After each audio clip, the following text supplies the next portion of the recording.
Welcome to Padmaja Reddy kitchen. ఈరోజు తయారు చేయబోయే రెసిపీ చేపల పులుసు.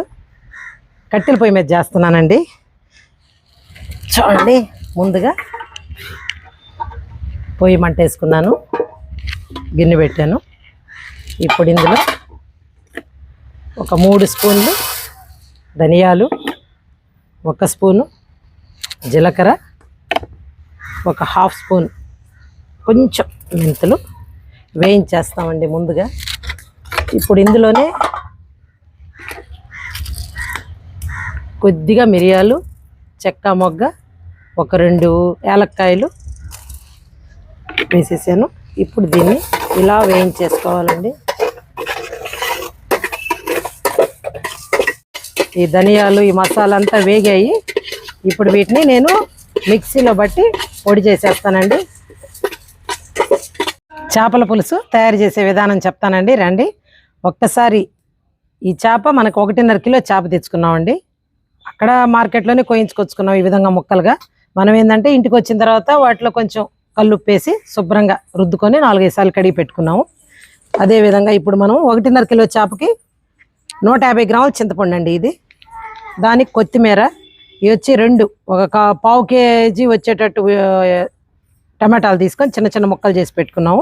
ఇవి వచ్చి ఒక 1/4 కేజీ ఉల్లిపాయలు. ఈ విధంగా ముక్కలు ఎందుకంటే దీన్ని ఇప్పుడు ఈ ఉల్లిపాయల వరకు మనం మిక్సీ బట్టి దాన్ని మెత్తగా చేసుకుంటామండి దీన్ని, అందుకోసం. ఇప్పుడు కొద్దిగా మెంతులు, ఒక 3 పచ్చిమిరపకాయలు పొడుగా చీల్చి పెట్టుకున్నాము. ఇది వచ్చి కరివేపాకు, కొత్తిమీర. తయారు చేసే విధానం చెప్తాను. చేపల పులుసుకి దబర పెట్టాను పొయ్యి మీద. ఆయిల్ ఒక 4 స్పూన్లు ఆయిల్ వేసానండి. దీంతో 4-5 స్పూన్లు వేసుకున్నా ఏమి ఇబ్బంది లేదండి, ఎందుకంటే చేపల కూర కదా, అందుకని వేసుకోవాలా. ముందుగా ఆయిల్ కాగనిచ్చి కొంచెం మెంతులండి, ఫ్లేవర్ కోసం చేపల పులుసులో వేసుకుంటే చాలా బాగుంటుంది కాబట్టి వేసుకుంటున్నాము. ఇప్పుడు పచ్చిమిరపకాయలు పొడవుగా చీల్చి పెట్టుకున్నాం కదా, ఇప్పుడు కొంచెం వేగనిద్దాము. చూడండి, కొంచెం కాలింది కదా పచ్చిమిర్చి. ఇప్పుడు కరివేపాకు ఒక 2 రెమ్మలు.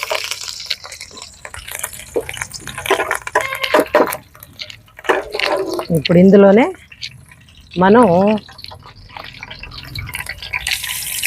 ఉల్లిపాయ పేస్ట్ అండి, మనం మిక్సీ బట్టి పెట్టుకున్నాం కదా, అది ఉల్లిపాయ పేస్ట్ మొత్తం వేసేస్తాను. కలుపుకోవాలా, కొంచెం పచ్చివాసన పోయిందా కట్టట్ట కలుపుదాము. చూడండి, ఈ ఉల్లిపాయ పేస్ట్ కొంచెం పచ్చివాసన పోయి వేగిందండి. ఇప్పుడు ఇందులో అల్లం వెల్లుల్లి పేస్ట్ 1.5 కిలో చేపలు కదండి, ఒక 3 స్పూన్లు వేసుకుంటామండి. అంటే ఎప్పుడు పులిపే కాకుండా ఇట్లా మేము మసాలా టైప్ కూడా మేము చేసుకుంటామండి. అందుకని ఒకసారి ఈ వీడియో చేద్దామని ఈరోజు కట్టెల పొయ్యి మీద చేస్తున్నాను. ఇది కూడా ఒక్కరో వేగనిద్దాం. చూడండి, కొంచెం వేగనిస్తున్నాం ఇది కూడాను. ఇప్పుడు మామూలుగా ఏమి లేదండి, పాత రోజుల్లో అంటే ముందు రోజు ఒక 20 ఏళ్ళ ముందు నుంచి అయితే మేమంతా కట్టెల పొయ్యి మీదే వండుకునేవాళ్ళం అండి. గ్యాస్ బండ తెచ్చుకున్నా 6 నెలలు వచ్చేది ఒక బండ. ఎందుకంటే ఏదో కాఫీకి గ్యాస్ అంటే అప్పుడు భయం, మంట వేసుకోవాలన్నా కూడా సిలిండర్లు అది. అప్పుడు 6 నెలలు ఒక గ్యాస్ బండ వచ్చేది, మిగతా రోజులంతా కట్టి పొలాల మీదే వండుకునేవాళ్ళం ఈ పొయ్యిల మీదే. ఇప్పుడు ఏంటంటే టైము సరిపోవటం లేదు. మనకు కూడా ఏంటంటే ఇంక పెద్దవాళ్ళం అయ్యే కొద్దీ సౌకర్యంగా అందరూ ఇప్పుడు ఎవరు పట్టినా గ్యాస్ సిలిండర్లు ఇదే కదా వంట. కాకపోతే ఈ చేపల కూరలన్నీ మనకి కట్టెల పొయ్యి మీద వంట చేసుకుంటేనే, వండుకుంటేనే చాలా బాగుంటుంది. మనకేందంటే 2వ రోజుకి కూడా పక్క రోజుకి చేపల కూర మాగితే చాలా బాగుంటుంది.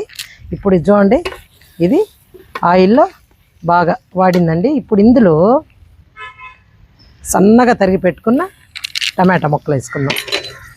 అందుకే ఈరోజు నేను ఈ పొయ్యి మీద చేపల కూర చేసి చూపిద్దామని చేస్తున్నానండి. మేము అప్పుడప్పుడు చేసుకుంటూ ఉంటాం. ఈ పల్లెటూరులో ఏముంది, ఎప్పుడన్నా కరెంటు పోయి హీటర్లు పని చేయకపోయినా కూడా మేము పొయ్యి మీద నీళ్లు కాసేసుకుంటాము స్నానాలకి. అదేవిధంగా ఎప్పుడు ఈ పొయ్యిలు మంట వేసుకోవడం, ఈ వంట చేసుకోవాలనుకున్న పిండి వంటలకైనా పొయ్యి మీద మేము చేసుకుంటాము. చూడండి, ఈ టమాటాలు కూడా బాగా మగ్గాయి. ఆ మిగతా అంతా ఏంటంటే మనకు పులుసులో ఉడికిపోతాయి కదా చేపలు వేసుకున్నప్పుడు. ముందుగా ఈ విధంగా మనం మొత్తం ఫ్రై చేసుకోవాలండి. ఇప్పుడు ఇందులో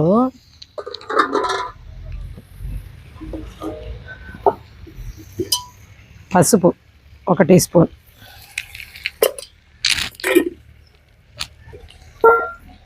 కారం ఒక 3 టేబుల్ స్పూన్లు వచ్చేటట్టు వేసుకోండి.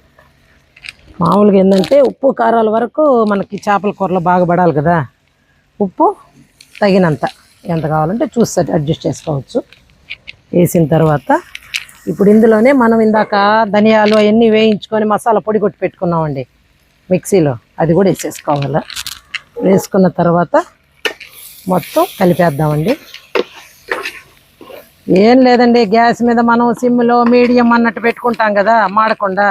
ఇక్కడ కూడా ఏమి లే, బాగా మంట వేసుకోవడం. మంట తగ్గించుకోవాలనుకుంటే ఒక కట్టి పుల్ల పక్కన పెట్టేసామనుకోండి, మంట తగ్గిపోద్ది. ఈ చేప ముక్కల్ని మనం ఇందులో వేసేద్దాం. మొత్తం వేసేసి మనకి ముక్కలన్నీ మనకి ఈ గిన్నెకి సరిపోతాయండి. ఇప్పుడు వీటిని కొంచెం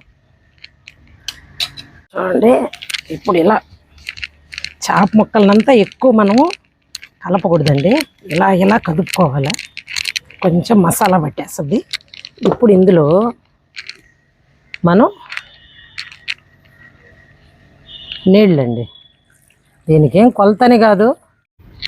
చూడండి, ఇప్పుడు ఇందాక నీళ్ళు పోసాం కదా, మసాలా ముక్కలన్నీ ఉడికాయి కొంచెం. ఇప్పుడు ఇందులో చింతపండు పులుసు ఇలా కలిపేసుకున్నాను. చూడండి,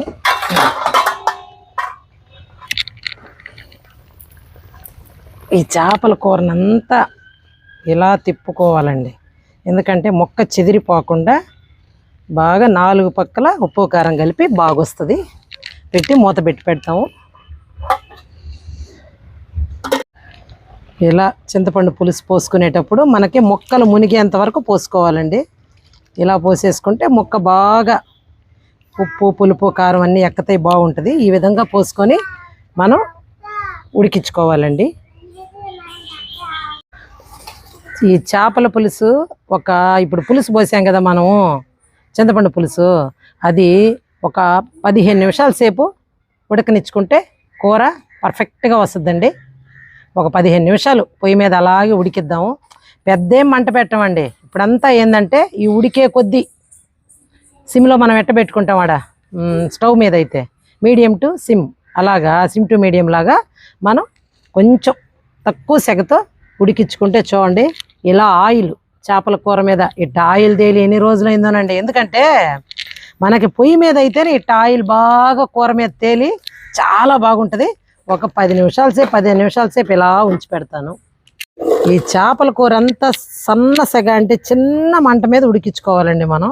చూడండి, ఈ విధంగా ఉడకతా చాలా బాగా ఉడకద్ది. అంటే ఎక్కువ మంట పెట్టేసామనుకో చేప మెతువు కదండి, చిదురు అయిపోద్ది.